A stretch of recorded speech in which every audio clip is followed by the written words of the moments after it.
दोस्तों मैं आपको एक फ्री में एडवाइस देने वाली हूँ। अगर आपको अच्छी लगे तो एक्सेप्ट कर लेना, वरना इग्नोर कर देना, क्योंकि हर चीज हर इंसान के लिए नहीं होती।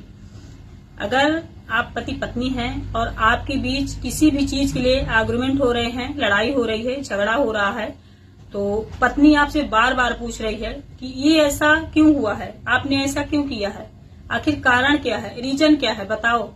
क्योंकि उसको ना तकलीफ हो रही है, वो हर्ट हुई है, उसको वो चीज एक्सेप्ट नहीं हो रही है कि मेरा पति ऐसा कैसे कर सकता है। तो अगर आप पुरुष हैं, पति हैं, तो आपसे मेरी एक विनती है कि उस बात को आप उसी समय अच्छे से एक्सप्लेन करो कि कहाँ आपकी गलती है, आपने ऐसा क्यों किया है। क्योंकि वो आपकी वाइफ रात भर रोती रहेगी, परेशान रहेगी। उस टाइम अगर आपने उसे ऐसे ही छोड़ दिया तो समझ लीजिए धीरे धीरे वो आपके बिना जीना सीख जाएंगे। फिर उसे कोई फर्क नहीं पड़ेगा कि आप अच्छे हो या बुरे हो, कैसे हो।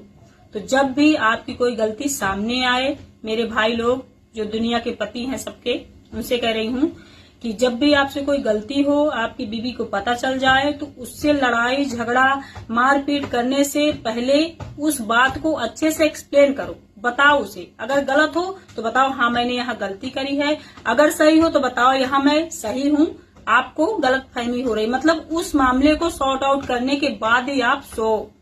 क्योंकि वो चीज अगर उसके मन में रहेगी ना आपकी पत्नी के, तो वो जीते जी परेशान होती रहेगी। फिर आपको लगेगा यार इतनी छोटी सी बात के लिए इतना ज्यादा ये रिएक्ट क्यों कर रही है, क्योंकि उस बात से ना उसको तकलीफ हो रही है। तो उसे अच्छे से सॉर्ट आउट कर दीजिए, उसके बाद फिर आप अपना काम करिए।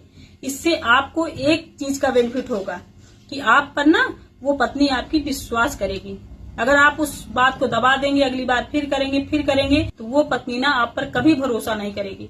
तो अगर आप चाहते हैं कि आपका रिश्ता अच्छे से चले, तो कोई भी गलती हो, कोई भी आर्गुमेंट हो, तो उसे अच्छे से सॉर्ट आउट करने के बाद ही अगला कोई कदम आप उठाइए। किसी को ये मत समझा करिए कि अरे रोने दो, औरत ही तो है, क्या ही कर लेगी। कुछ नहीं कर लेगी, मैं ये मानने के लिए तैयार हूँ। हाँ चलो औरत है, कुछ नहीं कर लेगी, लेकिन आपसे तो वो नफरत करने लगेगी ना, आपसे तो वो प्यार नहीं करेगी ना, आपकी तो इज्जत नहीं करेगी ना, आपकी तो रिस्पेक्ट नहीं करेगी ना। तो आप उसके लिए इम्पोर्टेंट हो कि सारी दुनिया, ये मुझे बताओ। तो जब भी कभी जीवन में आपके ऐसे एग्रीमेंट हो वाइफ हस्बैंड के बीच में, तो उसे अच्छे से सॉर्ट आउट करो। जहां गलती है उसे एक्सेप्ट करो, दोबारा उसे रिपीट मत करो। और जहां गलती नहीं उसे भी बताओ कि हाँ मैं यहाँ गलत नहीं हूँ, तुम्हें गलत फहमी हुई है, लेकिन हाँ रियल होना चाहिए। अगर जिंदगी को अच्छे से और सुकून से जीना है और ऐसे ही फ्रस्ट्रेट होकर जीना है, तो आप कितने भी झूठ बोलते रहो, कितने भी तिगड़ीबाजी करते रहो, आप अपनी पत्नी को कभी भी बेवकूफ नहीं